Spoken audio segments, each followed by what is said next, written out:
Il est 19h30 et c'est l'heure des infos sur la télévision de la famille. Au menu, la clôture du 7e séminaire des jeunes filles et jeunes garçons de l'Église des Assemblées de Dieu du Burkina Faso. Dames et messieurs, bonsoir et merci de nous suivre sur la télévision de la famille. Tout d'abord, sachez que l'Assemblée nationale a adopté ce lundi 30 juillet 2018 le projet de loi portant modification du code électoral. Désormais, les seuls documents pour s'inscrire sur la liste électorale et pour voter sont la carte nationale d'identité et le passeport ordinaire pour tous les Burkinabés de l'intérieur et ceux de la diaspora. Notons qu'au cours de ce vote, les groupes parlementaires de l'opposition, à savoir UPC, CDP et le PJRN n'ont pas participé au vote. Ils ont claqué la porte, toute chose que le président de l'Assemblée nationale n'a pas du tout digéré. Nous y reviendrons dans nos prochaines éditions. À la primature, cet après-midi, Paul Kabatieba a reçu en audience les membres du Haut Conseil du dialogue social. Il dit être venu présenter l'institution nouvellement créée au chef du gouvernement. Jean-Marc Palme, président du Haut Conseil pour le dialogue social, est au micro de Delphine Banissi et Yannick Kaboré. Nous avons parlé justement de l'institution. Depuis notre installation et l'assemblée plénière que nous avons tenue, nous avons rencontré le président du Faso, mais nous devons aussi venir rendre compte au président et à son excellence, le Premier ministre. C'est de ça que nous avons parlé. Donc, comment organiser l'institution et quels sont les problèmes éventuels qui se posent à l'institution et quelles solutions nous pouvons trouver à ces différents problèmes-là pour que l'institution soit opérationnelle. La feuille de route, comme vous dites, dépend du plan d'action dont l'institution va se doter. Et là, il nous faut une assemblée plénière pour adopter ce plan d'action. La première assemblée plénière a donné mission aux différentes commissions qui sont en place de rédiger, de réfléchir sur le plan d'action. Et nous allons agréger les plans d'action de ces différentes commissions pour qu'il y ait un plan d'action global de l'institution, un plan d'action triennal qui sera décliné donc en plan d'action annuel. Nos attentes, c'est que le gouvernement puisse nous aider à résoudre, à surmonter certains petits problèmes. C'est essentiellement ça. Et qu'on puisse travailler en synergie pour la résolution des différents problèmes qui se posent et notamment travailler à instaurer un climat de paix. Là, nous allons travailler ensemble, nous allons travailler en synergie. Je le disais en titre, les rideaux du 7e séminaire de jeunes filles et jeunes garçons sont tombés hier dimanche 29 juillet 2018. Environ 3000 adolescents ont pris part à cette rencontre organisée conjointement par la JAD et par l'AEC et l'Association des servantes de Christ des Assemblées de Dieu du Burkina Faso. Le film de la cérémonie de clôture avec Moïse Kinda. Le succès sans successeur est un échec, nous dit un penseur. Pour préparer une relève de servantes et serviteurs de Dieu au sein de la jeunesse des Assemblées de Dieu du Burkina et de l'Association des servantes de Christ ASC-ADBF, telle est la vision qui a animé ces deux grandes structures de l'Église qui a organisé pour la 7e fois consécutive le séminaire des jeunes filles tenu du 25 au 29 juillet 2018 sur le site du 75e anniversaire des Assemblées de Dieu du Burkina qui s'est ouvert cette année aux jeunes garçons. Nous voulons dire grand merci à l'Éternel pour la participation de nos jeunes garçons. Ça a été quelque chose de chaud dans les cœurs, non seulement dans les cœurs des mamans, des papas, mais aussi et surtout dans le cœur de ces jeunes filles. Dieu a répondu à leurs attentes, à leurs doléances. Je me rappelle encore de ce jour où elles se sont exprimées dans des larmes en nous disant « Le problème là, c'est les garçons ». Et tout de suite, le président de la JAR entrait. Je lui ai dit, président de la JAR, voilà votre cadeau. Et merci au président de la JAR. Nous l'avons dit à l'intérieur, mais nous le redisons encore et fort pour ce qu'ils ont eu à faire pour que ce que nous voyons aujourd'hui soit une réalité. Que le Seigneur continue de bénir ces collaborations entre structures et que réellement l'Église soit encore plus forte. Nous voulons dire grand merci aussi à nos responsables spirituels. Venus de toutes les régions ecclésiastiques de l'Église, ces filles et garçons ont été enseignés par des serviteurs de Dieu venus du Sénégal, du Ghana et du Burkina Faso sur le thème « Jésus est la solution ». Il nous a conduits, il nous a parlé. Donc sa parole a été annoncée. Je crois qu'il est de leur responsabilité de mettre en pratique sa parole. C'est là où ils verront le bénéfice, c'est ça où ils verront leur solution, voire aussi vraiment les résultats. Parce que c'est tout ce que Dieu veut de nous, ce qu'il nous demande, non seulement d'écouter sa parole, mais aussi de la mettre en pratique. Donc c'est tout ce que je vais recommander à la jeunesse, de mettre en pratique la parole de Dieu et ils vont voir les miracles vraiment se produire. Une organisation appréciée à sa juste valeur par les premiers responsables de l'Église nationale qui voient en ces jeunes garçons et jeunes filles la relève de l'Église assurée. Alors nous voulons d'abord rendre grâce à Dieu pour tout ce qu'il a fait pour nous, en nous accompagnant, en faisant donc une réalité ce qu'on avait comme projet.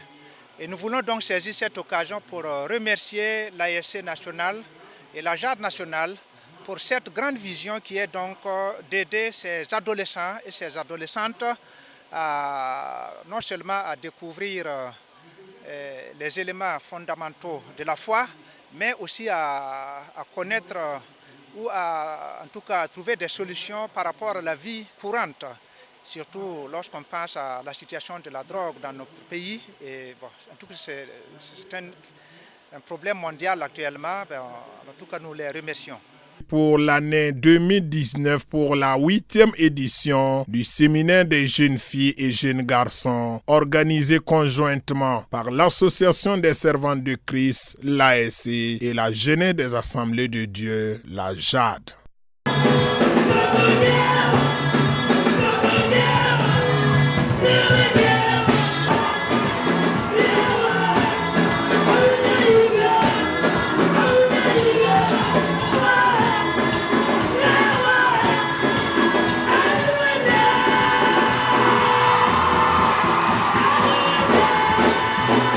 Le mariage d'enfants, nous en parlons dans cette édition. C'est un phénomène qui a la peau dure.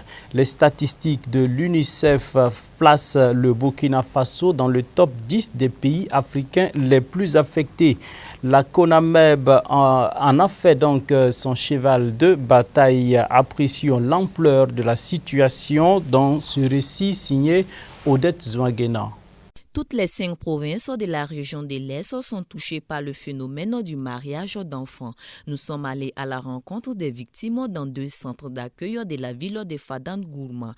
Au centre d'accueil Saint-Joseph, 7 jeunes filles y ont trouvé refuge. 3 étaient présentes à l'heure du rendez-vous. Parmi elles, figure Christine Zungrana. Ma père m'a donné un mariage refusé et je me suis enfuie pour trouver refuge ici. Cela fait 7 ans que ce centre m'a accueilli et cette année, j'ai été réintégrée dans ma famille. À l'instar de Christine Zungrana et de ses camarades, 2 autres ont trouvé refuge au centre d'accueil Samuel. Ces centres servent de cadre d'insertion et d'apprentissage pour ces victimes. Tout comme l'association APDG, la directrice du centre Samuel fait appel aux bonnes volontés pour renforcer les actions et ainsi secourir les enfants. Donc je lance un appel à tout le monde, tous ceux et celles qui peuvent vraiment aider ces enfants-là. C'est aussi des enfants de la société burkinabé. Et ce ne sont pas des enfants qui ont choisi de naître avec des problèmes ou bien de se retrouver dans les problèmes où on les a trouvés. C'est la société, le dysfonctionnement de la société qui a produit ce qu'on a aujourd'hui. Alors, nous tous nous sommes concernés et nous tous nous sommes interpellés. Alors, que les bonnes volontés, ça me ferait plaisir. Et ça ferait plaisir à mes enfants. Et selon la direction provinciale de l'action sociale, la prise en charge des victimes se fait à différents niveaux. Et la prise en charge consiste en une prise en charge psychosociale La prise en charge psychosociale s'entend une prise en charge alimentaire, et une prise en charge vestimentaire, une prise en charge médicale, sociale. Et il y a aussi le volet de réhabilitation. La direction régionale de la santé est claire, le phénomène du mariage d'enfants est à éradiquer, tant ses conséquences sont néfastes pour la santé, voire même la vie des victimes. Page culturelle de ce journal. Samedi dernier, un artiste a présenté son œuvre discographique aux hommes et femmes de médias. C'est un album de 6 titres baptisé Le Pardon et qui a été enregistré au studio Accor. Découvrons l'artiste et son œuvre avec Moïse Kinda.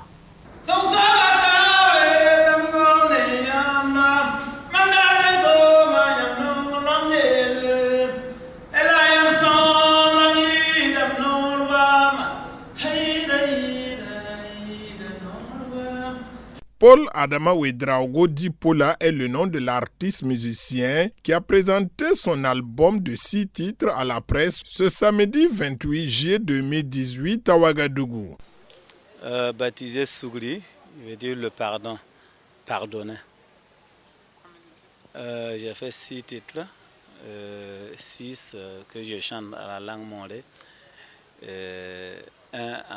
Que je chante en français. Le thème, c'est surtout exhortation et l'adoration, le pardon. Et tous ceux qui ont fait des albums savent les difficultés qu'ils y trouvent. On ne peut pas faire un album sans rencontrer des difficultés. Il y a des difficultés financières, il y a le temps. Et il y a des difficultés même au niveau des studios et on rencontre toujours des difficultés, mais je pense que c'est les difficultés qui nous galvanisent et qui nous donnent encore la ténacité d'avancer pour faire l'œuvre. Une conférence de presse qui a vu la participation des amis, frères et sœurs et connaissants venus l'encourager. Le parrain de la cérémonie apprécie le travail abattu par l'artiste. Donc c'est comme je le disais tantôt dans mon adresse pendant la dédicace. L'homme, je le connaissais depuis très longtemps. Il m'a beaucoup touché par son humilité et puis aussi par son engagement. La maîtrise de certains chants lors de certains cultes. Donc ça ne nous a pas étonné de voir qu'il a produit un album d'une telle facture. Et c'est ça qui m'a beaucoup motivé à l'accompagner. Et je profite de votre micro pour en tout cas lui souhaiter plein succès, lui demander de rester tel qu'il est et de continuer à en tout cas nous égayer pour la gloire de notre Seigneur. Devant les hommes et femmes de médias, Paula a témoigné de long à large les difficultés et les différentes étapes qui ont abouti à ce résultat qui coûte seulement 2000 francs CFA. Payer un CD est un coup de pouce à l'artiste pour lui permettre de réaliser d'autres albums et des clips vidéo. L'album est disponible dans les librairies chrétiennes, les médias et dans certaines églises de la ville de Ouagadougou.